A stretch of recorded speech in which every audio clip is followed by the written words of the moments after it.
شہر رمضان الذی انزل فیہ القرآن، جس میں اللہ تبارک و تعالیٰ نے صاحب جو ہے رمضان المبارک کے مہینے کا نام لیا ہے۔ باقی اس طرح کوئی مہینہ نہیں ہے جس کا نام لیا ہو صراحتاً، لیکن رمضان المبارک ایک ایسا مہینہ ہے جس کا رب نے خود قرآن پاک میں صراحتاً وضاحتاً نام لیا ہے۔ شہر رمضان الذی انزل فیہ القرآن، اور یہ ایسا مہینہ ہے کہ جس میں اللہ تبارک و تعالیٰ نے لوح محفوظ سے آسمان دنیا پر قرآن پاک کا نزول فرمایا ہے۔ فیہ القرآن ھدی للناس، اور یہ قرآن کی صفت کیا ہے؟ اللہ تبارک و تعالیٰ اس قرآن کی صفت، پہلی صفت کیا ہے؟ ھدی للناس، یہ جو قرآن ہے یہ لوگوں کے لیے ہدایت کا ذریعہ ہے۔ یہ ہدایت کا لوگوں کے لیے کیا ہے؟ ذریعہ ہے، سبب ہے۔ وَبَيِّنَاتٍ مِّنَ الْهُدَىٰ وَالْفُرْقَانِ، اور یہ واضح ہدایت ہے۔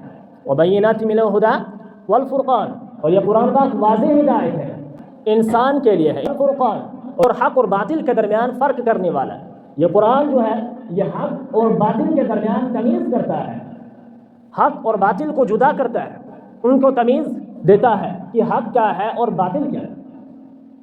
کیونکہ یہ شعبان کا آخری عشرہ چل رہا ہے اور رمضان کی آمد قریب ہے، رمضان بہت ہی جلد آنے والا ہے، اسی لیے ہمیں اس چیز پر غور و خوض کرنا ہے کہ حضور اکرم صلی اللہ علیہ وسلم جب رمضان مبارک قریب ہوا کرتا تھا تو آپ صلی اللہ علیہ وسلم کا معمول کیا تھا؟ حضور علیہ السلام کا معمول مبارک کیا تھا؟ وہ رمضان المبارک کے آنے سے پہلے کیا کیا کچھ کر رہے تھے، کیا کچھ تیاریاں کر رہے تھے؟ تو اسی کو سامنے رکھتے ہوئے آپ کے سامنے چند باتیں جو ہیں وضاحت کرنے کی کوشش کروں گا۔ سب سے پہلے یہ رمضان المبارک، اس کی تیاری کے لیے ہم نے کیا کرنا ہے؟ اس کی تیاری کے لیے ہم نے کیا کرنا ہے؟ اور یہ رمضان آ رہا ہے گویا کہ یہ ایک مہمان ہے۔ یہ رمضان مبارک کیا ہے ہمارے لیے؟ ایک مہمان ہے۔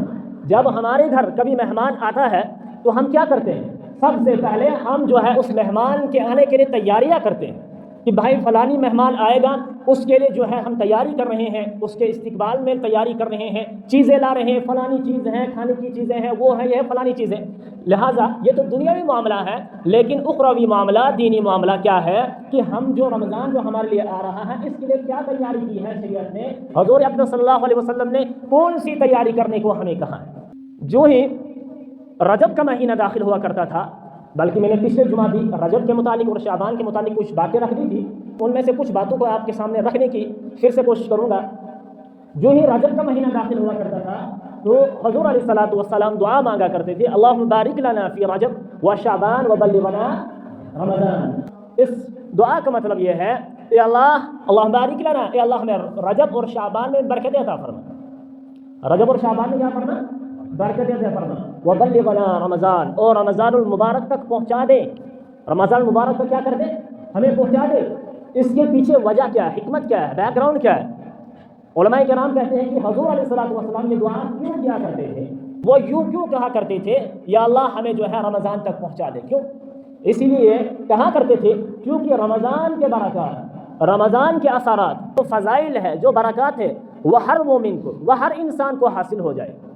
اسی لیے حضور علیہ السلام جب رجب کا مہینہ داخل ہوتا تھا تو یہ دعا کرتے تھے یا اللہ ہمیں رمضان تک پہنچا دے تاکہ رمضان کے جو فضائل و برکات و اثرات و انوارات ہے وہ ہمیں حاصل ہو جائے، وہ چیزیں کیا ہو جائے؟ ہمیں حاصل ہو جائے۔ لہٰذا اسی لیے حدیث میں آتا ہے، حضرت عائشہ رضی اللہ تعالیٰ عنہ فرماتی ہے کہ جو ہی شعبان کا مہینہ داخل ہوتا تھا حضور اکرم صلی اللہ علیہ وسلم شعبان کے اکثر مہینے میں روزہ رکھا کرتے تھے، شعبان کے اکثر مہینے میں روزہ رکھا کرتے تھے۔ چند دن ایسے تھے جن میں روزہ نہیں رکھتے تھے، بلکہ حدیث کے اندر یہ بھی آیا حتی یصوم کلہ، یہاں تک کہ حضور علیہ السلام پورے مہینے روزہ رکھا کرتے تھے، شعبان کے پورے مہینے روزہ رکھا کرتے تھے۔ حالانکہ پورے مہینے شعبان کے روزہ نہیں رکھا کرتے تھے۔ اب یہاں سمجھنے کی بات ہے، یہاں تو حتی یصوم کلہ، پورے شعبان میں آپ صلی اللہ علیہ وسلم روزہ رکھا کرتے تھے، حالانکہ ادھر سے حدیث میں آیا کہ حضور علیہ السلام پورے شعبان روزہ نہیں رکھا کرتے، البتہ اکثر رکھا کرتے تھے۔ کیا رکھا کرتے تھے؟ اکثر۔